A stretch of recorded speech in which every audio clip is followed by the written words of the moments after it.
You're listening to the Monocle Daily, first broadcast on the 13th of October, 2025, on Monocle Radio. Hostages freed, prisoners returned. Is this the first glimmer of a new dawn in the Middle East? Does Maria Corina Machado's Nobel Peace Prize change the dynamic in Venezuela?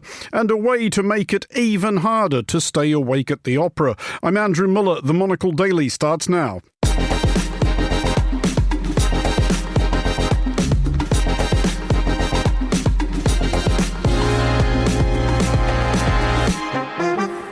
Hello and welcome to the Monocle Daily, coming to you from our studios here at Midori House in London. I'm Andrew Muller. My guests Aliona Hlivko and Oscar Guardiola Rivera will discuss the day's big stories, and we'll meet the restaurant critic Andrew Turville, who'll introduce his new book chronicling London's culinary journey from punchline to benchmark. Stay tuned, all that and more coming up right here on the Monocle Daily.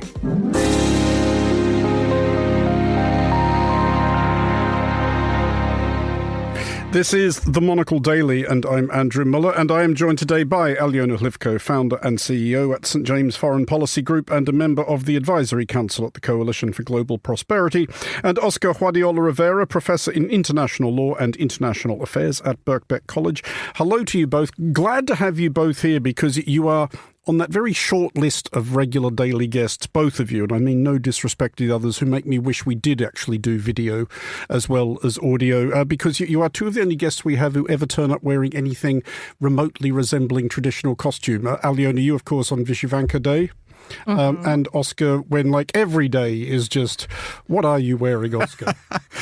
Well, I'm wearing the Ne overshirt. This is a Navajo overshirt covering my red tie.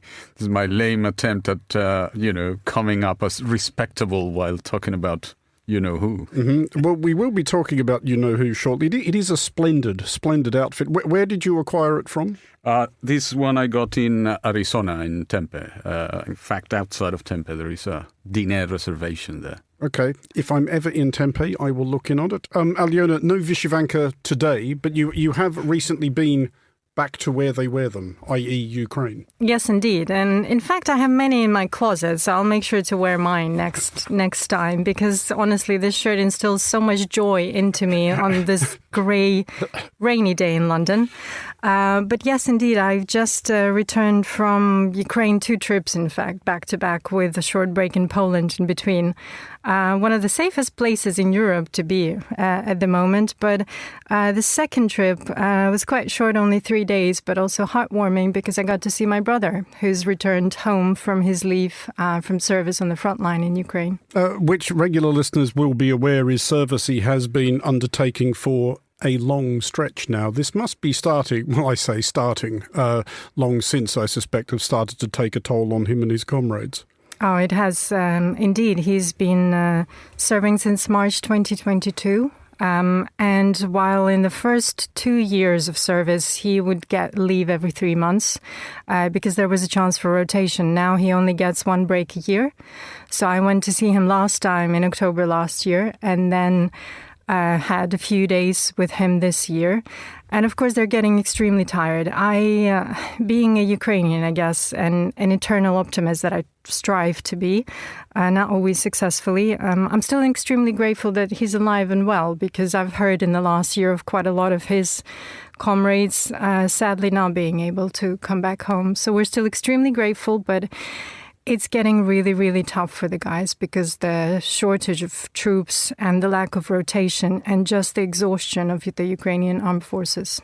Well, we will have more on Ukraine shortly, but we start in the Middle East, where there is rejoicing in both Israel and the Palestinian territories at the release of the last living 20 hostages held by Hamas for a little over 2 years, in exchange for nearly 2,000 Palestinians, some prisoners convicted of crimes, most prisoners detained during a little over 2 years of war in Gaza since Hamas attacked Israel on October 7th, 2023. US President Donald Trump has descended upon Jerusalem to take the credit, a chunk of which, in fairness, he does seem due, and flagrantly tempt the fates by declaring to the Knesset that this is the moment that everything, quote, began to change and for the better in the Middle East. We will come back to that proposition. Aliona, first of all, do we at least dare hope that this is the beginning of the end of this particular Arab-Israeli war? The new Middle East, as President Trump put it.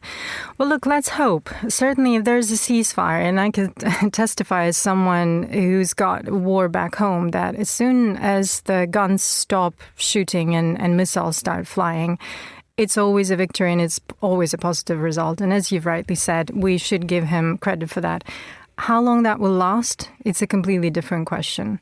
Luckily, all of the remaining hostages that were still alive were returned today. But there are still the remains of 28 hostages that were deceased. And unfortunately, there are suspicions that not even all of the bodies could be found and retrieved and returned. And that could provocate yet another escalation in the relations. And then the whole another topic is, of course, the security force. One thing is to disarm and demobilize Hamas, but then how do you keep other resurgence groups emerging in the region? How do you keep the population from getting radicalized again? And then rebuilding of Gaza is the whole different topic. But of course, at the very first start, we should think about security force that will keep the truce going for as long as it takes. Well, on which subject, Oscar, it's going to be interesting to see who volunteers for that, because there is already fighting reported in Gaza between Hamas and various rival factions. Hamas have certainly emerged for pictures in uniforms and carrying weapons, having been understandably shy about doing so in recent months. And this is despite, of course, everybody signing up to this 20-point plan, which does not envisage any particular role for Hamas in Gaza's future, whatever it may be. Interestingly enough, the three negotiating parties here, both Israel, Hamas and the PA would be under a very different leadership in a few months. As we know, there has been we have gone for 2 decades without elections in Palestine. Mahmoud Abbas is 86 years of age. Now 19 unpopular. years into his 4-year term. Exactly. And of course, Hamas is, will decommission, or at least that's the idea in the plan, decommission its weapons while try to negotiate some kind of relevance. And of course, Netanyahu is also facing elections next year, if not earlier than that, at which point the people of Israel will have a voice to ask the obvious question, which is why it took 2 years for this. Because the terms of this ceasefire, let us be clear, are exactly the same as the terms of the ceasefire we had in last May, which Netanyahu dismissed, which Antony Blinken blamed Hamas for. Very similar to those of the November 2023 brief ceasefire, which begs that question: why it took so long, and what was the point of all this carnage? And there is one obvious answer: to visit catastrophic violence upon 2 million people in Gaza. And that kind of responsibility is something that Mr. Netanyahu will have to answer to his own people. Alyona, people are still trying to figure out the degree to which that this deal was entirely of Trump's doing, and the degree to which people party to it have decided it is politically expedient to let him take credit for it if that's what he wants. But at a moment like this, when it is clear that the President of the United States has exerted some influence to bring about a ceasefire in an ongoing conflict, do Ukrainians get hopeful? Do you start thinking, well, if he can do it there, then surely he can do it here? Oh, gosh, if only. Hearing what he said about his Israel and then Russia envoy, Steve Witkoff, in Moscow, and how he got lost in the Kremlin somewhere for 5 hours and he couldn't be found because he was in a meeting with Putin. It's a pretty big place. Yes, but if you're with Putin, I think you're resorted to a very small room. And if not, best case scenario, you're just exposed to Russian propaganda and lecturing of fake history by President Putin. We all know that he indulges in that. But we don't really know what was discussed and which agreements they made. There was some intelligence reports coming out that Witkoff just signed off Odessa, for example, to Moscow under the new proposed ceasefire agreement. And you would know as good as I, given that we just visited Odessa in May this year, that it's a crucial port for Ukraine and holds the key to control over the Black Sea.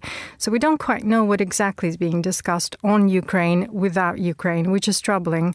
I think what gives me more hope is because this war started one year after Ukraine's invasion, and the whole attention of international community was taken away.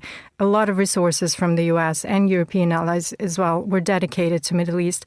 That maybe now, given that it's going to be the only kind of big open, ongoing, raging conflict in Europe, that more attention and effort will be turned towards Ukraine. Just a final thought on the Middle East, Oscar, going back to something you were saying there about the immediate future of Netanyahu, who, as you point out, is going to have to face Israeli voters by the end of next year at the latest. Is the next little while potentially quite tricky for him personally, in that getting the hostages back, their families may now feel free to express the anger which they doubtless have been storing up for 2 years about why their people were not brought home sooner.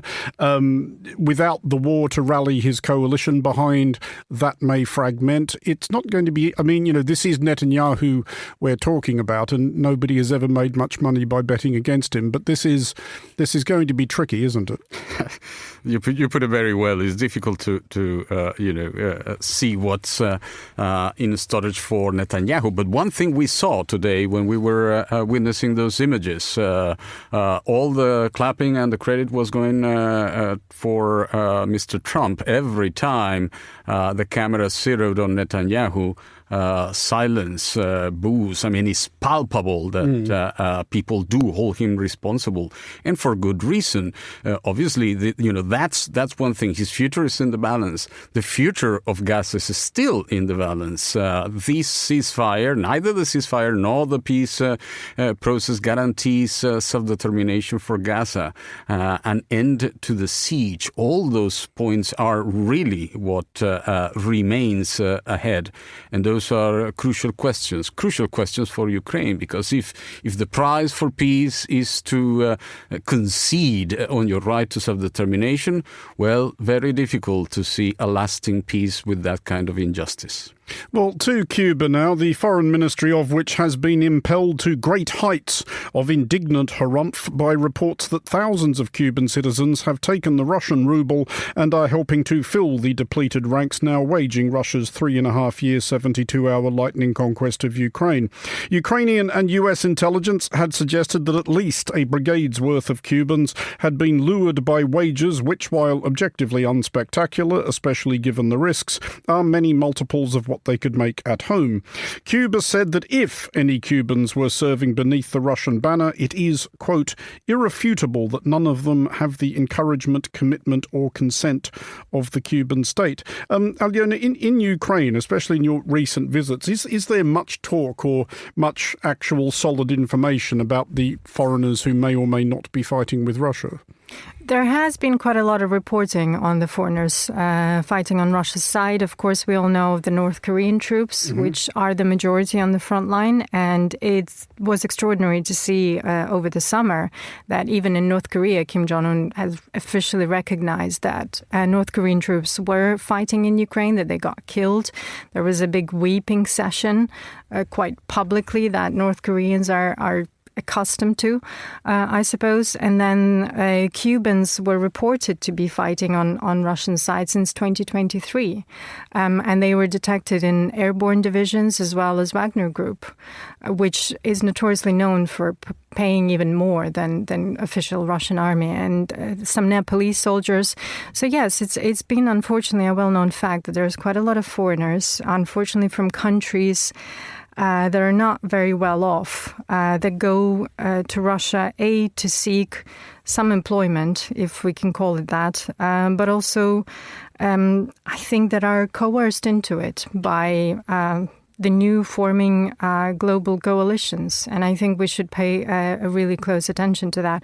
I personally interviewed 2 Russian prisoners of war who, albeit were Russian citizens, but were from ethnic minorities in Buryatia, further out to the east on the border with Mongolia. And they're all effectively saying the same thing when being questioned, just like Cuban soldiers were saying that, they were tricked into it, saying that they would go work on a construction site or do a training somewhere within Russia, not necessarily be sent to Ukraine. And the next thing they know, 2 days later, they're on the front line in Donbass. We should study that very carefully, who takes part in this war. There was obviously a time, Oscar, in which Cuba quite cheerfully and brazenly sent its troops abroad to fight Moscow's wars in other theatres. Do we think that is still going on? By which I guess I'm asking, are we buying Cuba's denials that this is anything to do with us? Good heavens, no. This is clearly not that time. The Cuban government has been very clear, not only in words. Between 2023 and 2025, Cuban courts have conducted at least 9 criminal proceedings for the offense of mercenarism, and involving at least 40 defendants, and at least 26 of those have been condemned to prison. And the guilty verdicts, the sentences they get are quite stern, up to 14 years of imprisonment. And Cubans participating on both sides of the armed conflict, they have been, as we heard before, recruited through organizations not based in the country. In fact, in Latin America, we know that this phenomenon, this is a new industry. This is something that indeed we should pay more careful attention to.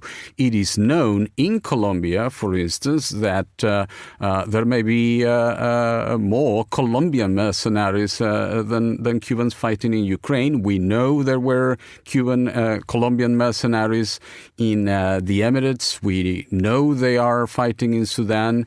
This is an industry, and these are, these industries prey on people whose economic situation, means they will easily fall into this kind of trade.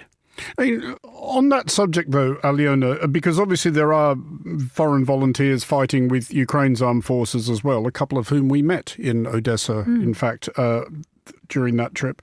But does it strike you that there is a difference in that it is probably more likely that people fighting alongside Ukraine's military are more motivated by the cause than the paycheck? I can't speak directly to specific categories, like Oscar just mentioned, Colombian fighters. I've also spoken to some friends on the front line who were sharing the fact that Colombians were actually, in fact, fleeing the drug cartel wars and found Ukrainian frontline to be slightly safer and guaranteed some sort of rate of survival that's higher.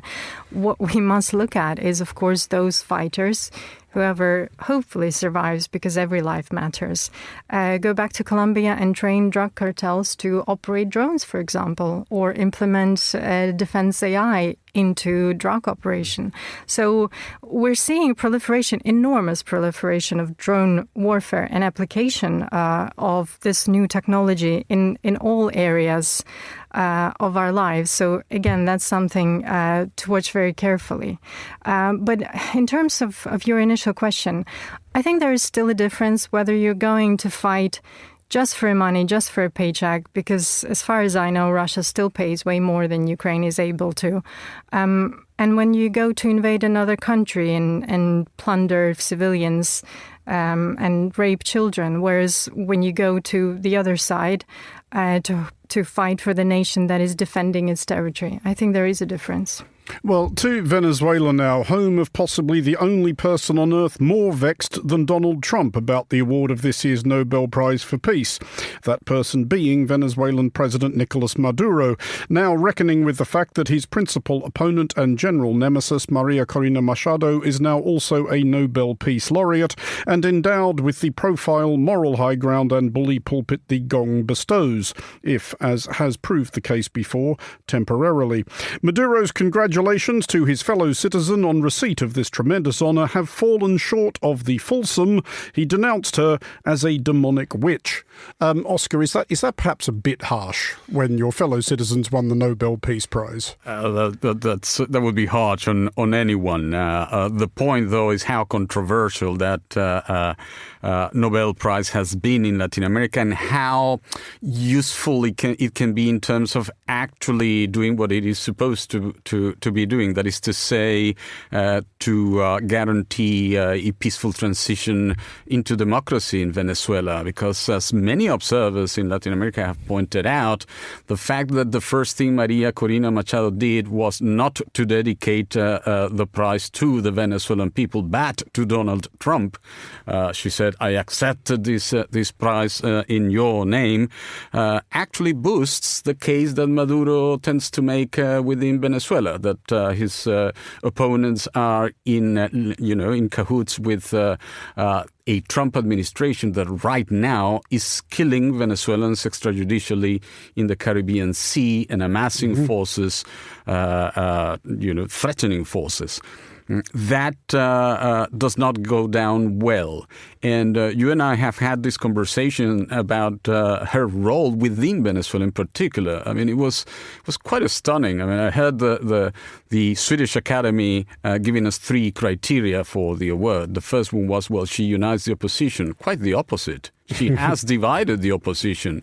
Even Enrique Capriles, who no one in the right mind would accuse of left-leaning tendencies, thinks her brand of politics is far too extreme and has been detrimental to the cohesion of a more moderate opposition that could present itself against Maduro.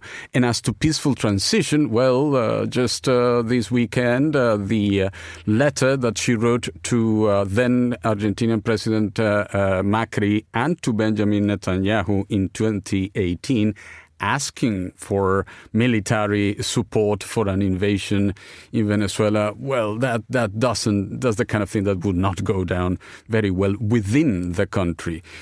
If you're precisely about to be invaded, I mean, that if and someone is asking for that invasion, that's not going to help towards a peaceful transition into democracy. I believe I am right in saying, Aliona, that she did acknowledge or also include in her acknowledgement the Venezuelan people as such, but it was, of course, the shout out to President Trump that got all the headlines. What did you make of that? Was that an expression, do you think, of actual political fellow feeling with Trump, or was that just her being political? Like, she knows that Donald Trump wanted it. She knows that he will be angry that he didn't get it, and she does not want to be the focus of that anger.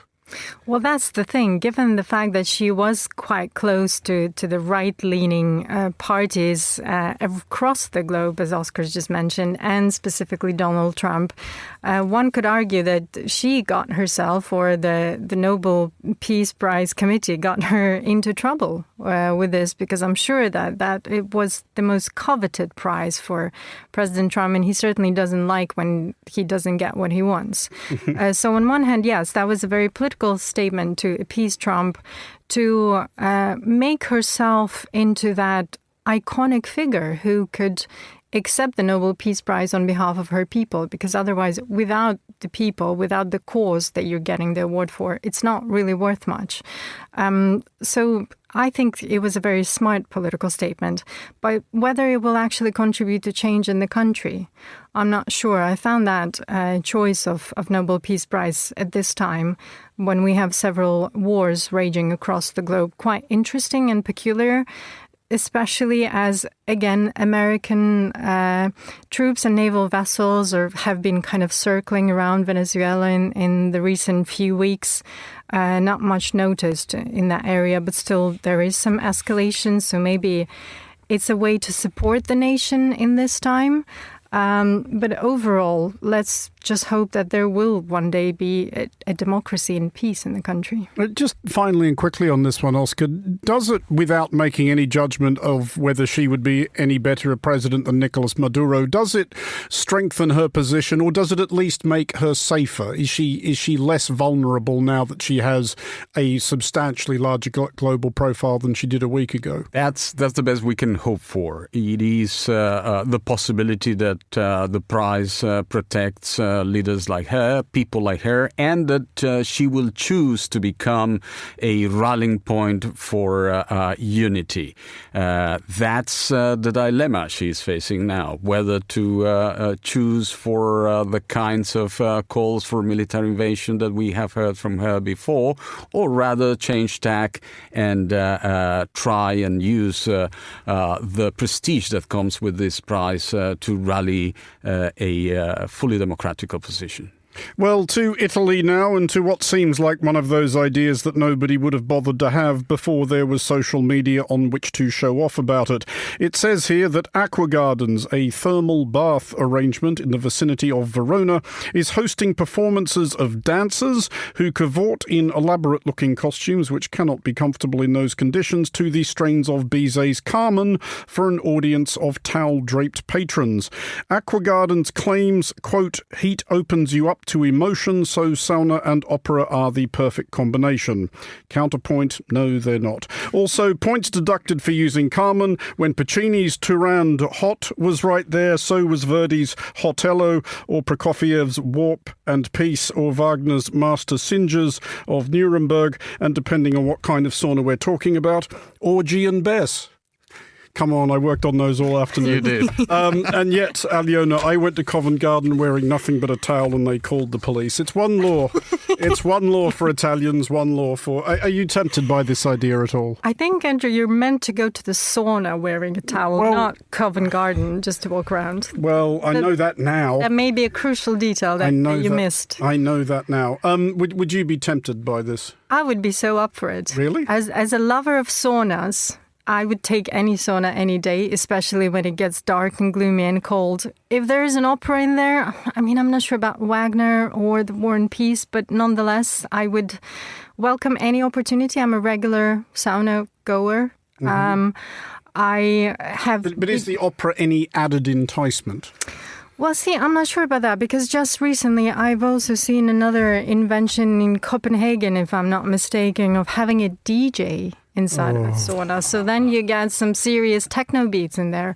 And I'm probably against both of them. I just want my peace and quiet and some mint oil, and I'm good to go. Yeah, I would posit, Oscar, that opera should probably be confined to opera houses and DJs should just not be allowed anywhere under any circumstances. I love the sound of water dripping on the stones. I don't want that mixed with my Puccini. Yeah. Is this something else stupid which has basically happened because of Instagram? Absolutely. I mean, that's the idea. I love sauna. I love having my time there. Among other reasons, because if you're butt naked, no place for the telephone, so you have to leave it. You have to leave it outside. Everybody should try that. Well, on that heartwarming note, Oscar Guardiola Rivera and Aliona Hlivko, thank you both for joining us. Finally, on today's show, those who have visited London over a protracted period may have memories of the city's once terrible culinary reputation. Those dreary decades when new arrivals were solemnly cautioned, if it's warm, it's beer, if it's cold, it's soup. It wasn't until the 1990s that all changed with a restaurant revolution. Andrew Turville, restaurant critic and former editor of the Good Food Guide, has now documented the transformation in his new book, Blood, Sweat and Asparagus Spears. He sat down with Monocle's Monica Lillis to discuss what inspired him to write. Well, I started at a Good Food Guide way back at the beginning of the 90s, in fact, just at the end of 1989. And the restaurant, I didn't know at the time that the restaurant world was about to have quite a radical change, because back then it was very traditional. Dining was very, gastronomy was very French orientated. Menus were written in French. British food was kind of carveries and the only sort of, curry houses. But it was a very kind of slightly predictable dining scene. And when I started to write the book, it dawned on me what an exciting time I was at the Good Food Guide in the 1990s, what amazing things had actually happened, and how eating in the UK really came of age in that decade. So that's why I started, that's why I wrote the book, because I thought there's so many amazing things happened in a short period of time. And what do you think it was about that time period? Like, what do you think the recipe was essentially about that early 1990s period that set the stage for this birth of a celebrity chef? Well, first off, it was the sort of legendary French chefs like Raymond Blanc and Albert Roux and Pierre Kaufmann. They were sort of the big stars in that sort of 70s and 80s. And they trained up a whole generation. Pretty much most chefs in top restaurants were French or European. There weren't many Brits in the kitchens in the sort of 70s.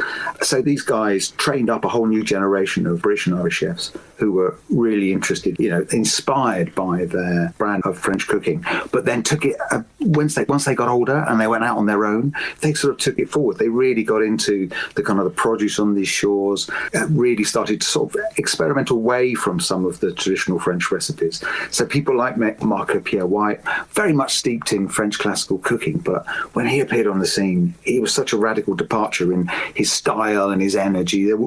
Chefs didn't look like that back then. They weren't that cool for a start. So these young people started making real changes to how we eat in this country. Marco Pierre White in particular, why did you pick him as a hinge for the change? Obviously, he's on the front cover. He is kind of the main character of this book. Why did you pick him in particular? Yeah, I think that's partly that's personal, but also I think he is kind of the godfather of our modern restaurant culture, really. When White Heat came out, the book came out in 1990. It seems to mark perfectly the beginning of the decade. He'd opened this restaurant Harvey's in 1987, and that's when he started to really get the. I think he already had 2 Michelin stars by 1990, I believe, and then got his third in 1995 somewhere else. But when Harvey's opened, which I never went to, there was a lot of energy, a lot of buzz about the place. And something about when he brought the book out in 1990, I've spoken to loads of chefs like Tom Kerridge, for example, who were inspired by those images of that, because it's a hard profession, it's a lonely profession, it's a brutal profession, and suddenly it became sexy, it became fashionable. People say, look, that's what I do. That's how cool it is. You can't underestimate that, really. I mean, his food was, plenty of people who had his food back in Harvey says, people like Faye Mashler think, the renowned restaurant critic, think it's about as good as it's ever got eating in this country. So he was a master himself, but he also had that image. And when you get those two things together, it changes everything. He wasn't really a celebrity chef, not in the 90s in the way we would view what a celebrity chef was. He was pretty much just obsessed with getting Michelin stars, which he managed to achieve his third one in 1995. He wasn't on TV, he wasn't really doing a lot of interviews. The mainstream of popular cooking moving into the mainstream happened at the same time. That's the popularization of television shows like Ready Steady Cook. They all started around the mid-90s, and the proliferation of cookbooks and interest in food really grew. Marco was kind of alongside that, doing his things like an obsessive, trying to achieve his goal, inspiring people, but food was also moving into the mainstream at the same time. Speaking of kind of the celebrity chef, from what I see and kind of the way that as a food journalist and a radio producer and the way that I book things, press releases and books, etc., are all hinged around one chef. Have you seen a shift at all from that period about the importance of one establishment having like a dominant figurehead, or is it more about the whole picture now? That's an interesting question. I think that it's interesting if you look at someone like, there's always seemed to be somebody who's the flavour of the month who seems to be absolutely everywhere. And it's probably Tom Kerridge at the moment with M&S and etc. So there always seems to be somebody that is at the forefront. And it's for all various different reasons to sort of seem to fit the cultural mood at the time. But they're all on social media. Jamie Oliver it's got huge numbers of followers on Instagram and stuff. And now you can just get their recipes, follow who you want, cook their recipes at home. You can even call up the recipe while you're in the supermarket to see what ingredients you need. It's a very different landscape. But I don't think we haven't fallen out of love with food, and we haven't fallen out of love with chefs. We know a lot more about them now, but I don't think it's that different from it was back then. And do you think social media has made being a celebrity chef more different? Is it like more difficult? Is it this democratization of recipe making, or, you know, people can follow who they want, do you think that makes it more difficult to kind of stand out in a sense? Yes, I think it does. It's kind of been demystified a bit, hasn't it? And we'll follow, if we like someone's food, we'll follow them, whatever their credentials. But that's kind of reflects in a way the kind of the death of the expert, doesn't it, in a way? And the chefs are kind of like the professional chef in the kitchen is like the ultimate food expert. But if we see something that we like on Instagram, we'll follow it. If we like their food, we'll try it. And if it works, there's lots of people who've had no professional training. But there were plenty of chefs, like Raymond Blanc was never actually formally trained. That's not unusual. Heston Blumenthal was never formally trained. So I think it's a really exciting time. That was Andrew Turville, author of Blood, Sweat and Asparagus Spears, the story of the 1990s restaurant revolution. It's out now. He was talking to Monica Lillis. That's all for this edition of the Monocle Daily. Thanks to our panellists today, Aliona Hlivko and Oscar Guardiola Rivera. The show was produced by Tom Webb and researched by Joanna Moser. Our sound engineer was Elliot Greenfield. I'm Andrew Muller here in London. The Daily is back at the same time tomorrow. Thanks for listening.